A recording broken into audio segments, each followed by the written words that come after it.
मासिक पाळीशी निगडीत एक तर कसं आहे, खूपच रूढी परंपरा, अंधश्रद्धा. एकतर कुठे जायचं नाही, यायचं नाही, इकडे जाऊ नको, तिकडे जाऊ नको, देवाला हे करू नको.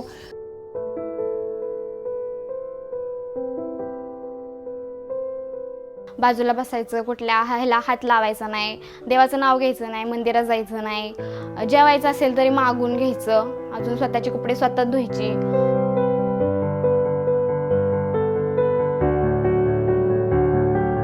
50 to 60% लड़कियों को पता ही नहीं होता, उनको बताया ही नहीं जाता कि क्या है, कैसे इसको अप्रोच कैसे करना है, या इसके बारे में ध्यान कैसे देना है.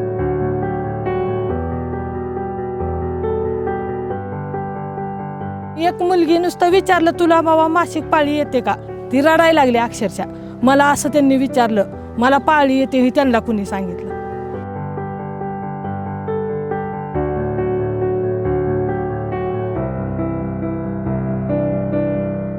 मी जेव्हा जिल्हा परिषदच्या हॉस्पिटलमध्ये असेल, शासकीय हॉस्पिटलमध्ये असेल, शहरात आणि ग्रामीण, जेव्हा मी तिथं जायचो, तिथे गेल्यानंतर जेव्हा मी महिलांच्या आरोग्याचा विषय घ्यायचो, तेव्हा प्रामुख्याने त्यांच्याकडनं एकच म्हणणं असायचं त्या सर्व डॉक्टरांचं, की महिलांमध्ये जे रोग आहेत त्यातलं 60% कारण हे वैयक्तिक स्वच्छतेचं कारण आहे. ग्रामीण भागातलं जे आत्ताचं वातावरण आहे आणि त्या गोष्टीचा जो बाऊ केला जातो, तो जो बाऊ आहे सगळ्यांच्या मनामध्ये, की मासिक पाळी म्हणजे काहीतरी असं हे आहे, वेगळं काहीतरी आहे आणि त्याच्यावर चर्चा नाही करायची घरांमध्ये. खरं तर 9वी-10वीचा सिलेबसचा विषय आहे हा.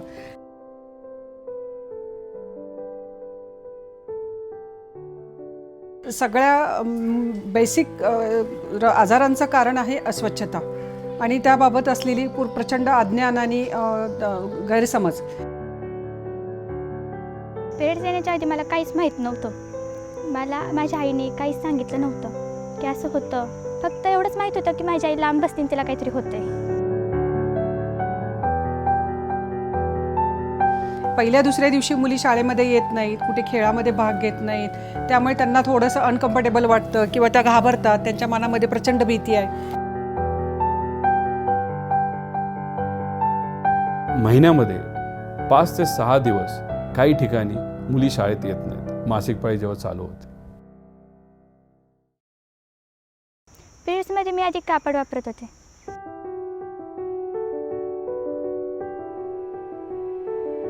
कधी कधी शाळेत जाताना जर पिरियड्स आली तर मला असं वाटायचं, काय हे आपल्याला.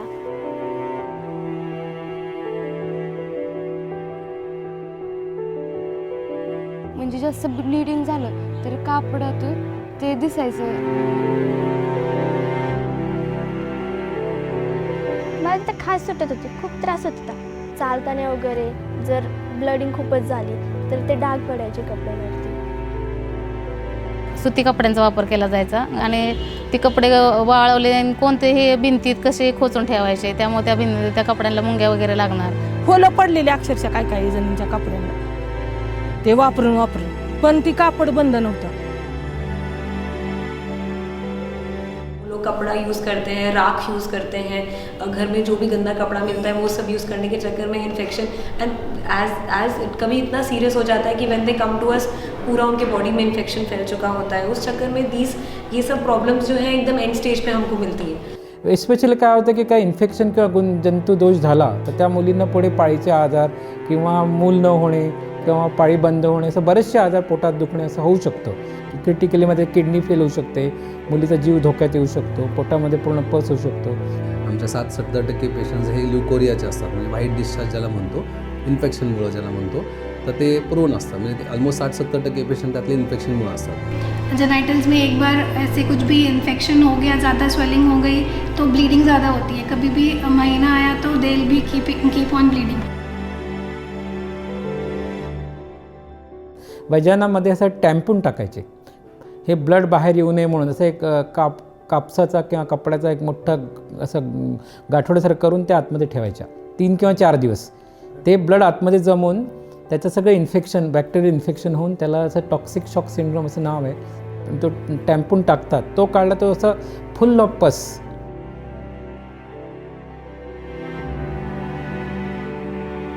बहुत टाइम, अभी 10-10 साल तक लोग चक्कर काटते रह जाते हैं हॉस्पिटल्स के. माझी आई तिला त्रास व्हायचा कापड वापरल्यामुळं. मग दवाखान्यात नेलं. डॉक्टरांनी सांगितलं की कशामुळं होतं आहे, काय काय वापरतात, तर कापड. मग त्याच्यामुळं मग पिशवीच काढली तिची. मला माझ्या आईने सांगितलं होतं की कापड वापर. कापड जर वापरलं नाही तर तुझ्याकडे दुसरा ऑप्शन नाही, म्हणून मी कापड वापरलं. मुलींबद्दल बरोबर बोलताना मला जाणवलं की अगदी हार्डली 1-2% मुली सॅनिटरी नॅपकिन वापरतात आहे. ती 40 रुपयाला ती जाऊन आणायचं लोकांनी, आणि मेडिकलमध्ये लोक असते ती द्यायला म्हणून जायला पुरी कचवत्यात. मग आया पण कचवत्यात जायचं म्हणलं की. आम्हाला आरोग्य खात्यावाल्यांना सांगायचे त्यांनी.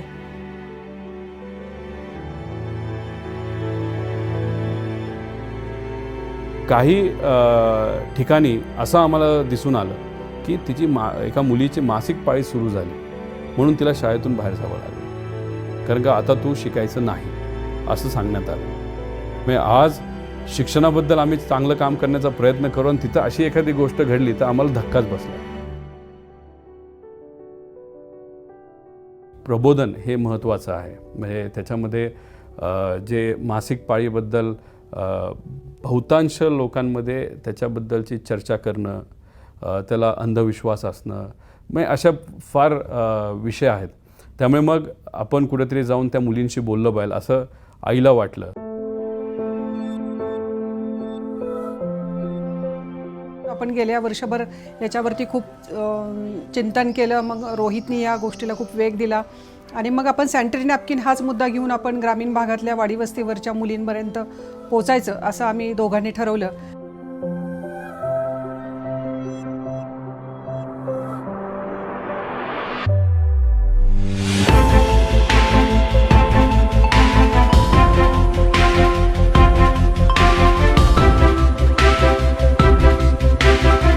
कितीतरी शाळेमध्ये ती जाऊन आले, किती 10,000पेक्षा जास्त मुलींपर्यंत ती गेल्या काही महिन्यांमध्ये पोचली. ताईंनी आम्हाला सांगितलं की कापड वापरल्याने आपल्याला जो त्रास झाला तो आम्हाला कळलं की कशामुळे आम्हाला ते पिरियड्समध्ये त्रास होतो. एक 20 मिनिटाची फिल्म आहे की गर्भाशयाची रचना, मासिक पाळी कशी सुरू होते आणि त्याच्यात कशी काळजी घ्यायची, तुमचं डाएट कसं असलं पाहिजे, तुम्ही काय खायचं, कुठला व्यायाम करायचा, आणि हा काही आजार नाही आहे, ही नैसर्गिक प्रक्रिया आहे, त्याला कसं सामोरं जायचं. आणि ज्याची मासिक पाळी सुरू होते ते ती मुलगी किंवा ती महिला निरोगी आहे असं निसर्ग तुम्हाला सांगत असतो. त्यामुळे त्या मासिक पाळीकडे तुम्ही आजार म्हणून बघू नका, एक नैसर्गिक प्रक्रिया म्हणून बघा आणि तिचं स्वागत करा, असं हा उद्देश आमचा होता. आणि ते जेव्हा बोलत होते तेव्हा मला माझी आई बोलते असं वाटत होतं.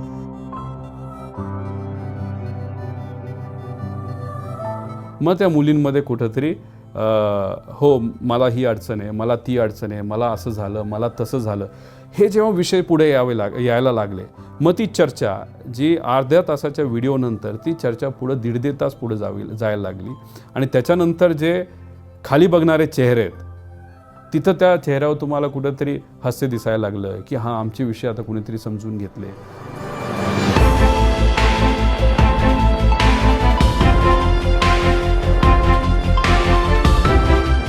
त्यांच्या कार्यक्रमामुळेच आहे ना आमच्या शाळेतल्या सर्व मुली पॅड्स वापरायला लागलेत. त्यांच्या सांगण्यावर डबल इफेक्ट झाला मुलींच्यावर आणि ते वापराय बी चांगले लागले. पॅड वापरल्यामुळं मला शाळेत जाताना वगैरे कम्फर्टेबल वाटायचं. नंतर सकाळी जेव्हा मी ग्राउंडवर जायचे त्यावेळेस मला कुठलाही त्रास होत नव्हता. मी सगळे खेळ व्यवस्थितपणे खेळू शकत होते आणि शाळेत असताना सुद्धा टीचर शिकवताना वगैरे माझं व्यवस्थित लक्ष लागायचं. मी ग्राउंडवर जाते, असं कुठं खेळायला जाते, फिरायला जाते, कम्फर्टेबल वाटत होतं की आपल्याला आता काहीच होणार नाही.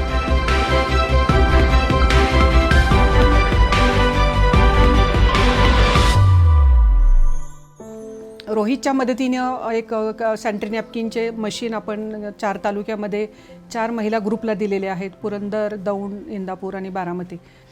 आता त्या महिलांना 7 महिलांना ते युनिट त्यांनी चालवावं आणि त्यांनी त्यांचा पगार किंवा त्यांना त्यातून अर्थार्जन व्हावं ही व्यवस्था आपण करून दिलेली आहे. त्याला सोबती हे नाव दिलेलं आहे.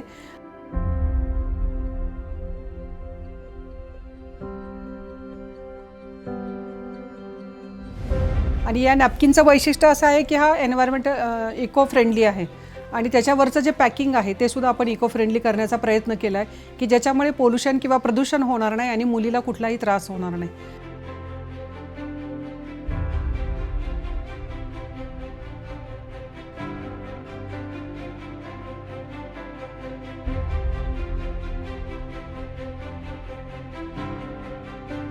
एकदम बेस्ट क्वालिटीचा नॅपकिन अतिशय मिनिमम चार्जेसमध्ये तो मुलींपर्यंत पोहोचवण्याचा हा आमचा प्रयत्न आहे.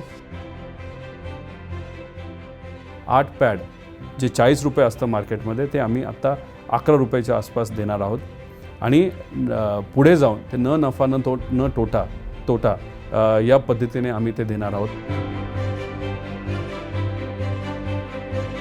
सोबती आहे ना, त्याच्यामुळं काही प्रॉब्लेम यायचा नाही.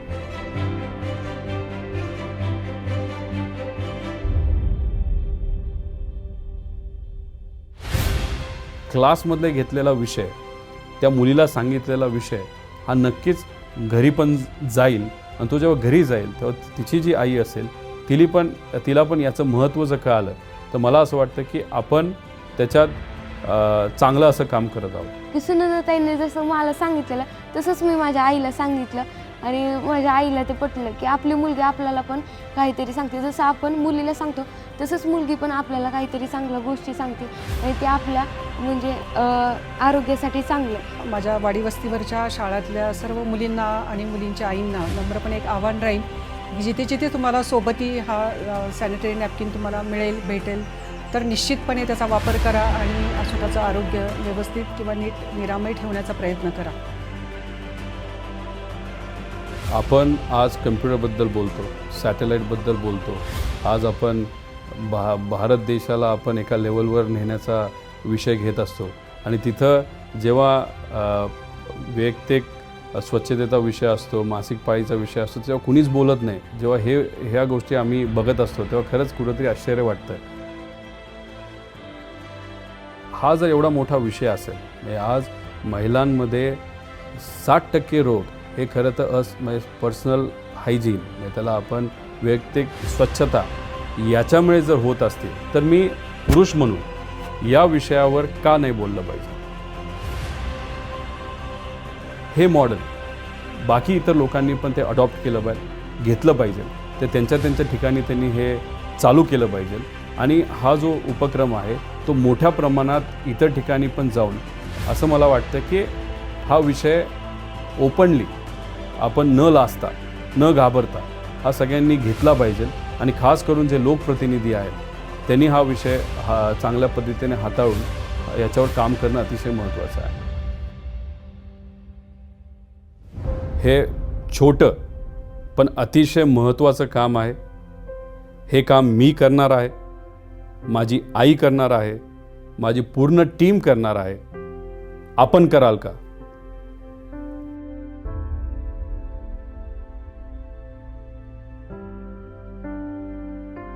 सोबती नाव ठेवण्याच्या मागे खूप विचार करून हे नाव ठेवलेलं आहे. अतिशय संवेदनशील तो पिरियड असतो मासिक पाळी हा. खरं काळजीचा पिरियड असतो आणि त्याच्या अगदी जवळचा सोबत करणारा, आपला क्लिनिनेस ठेवणारा, आपली हे करणारा, खऱ्या अर्थाने सोबत करणारा म्हणून तो सोबती असं ते नाव ठेवले आपण त्याचं.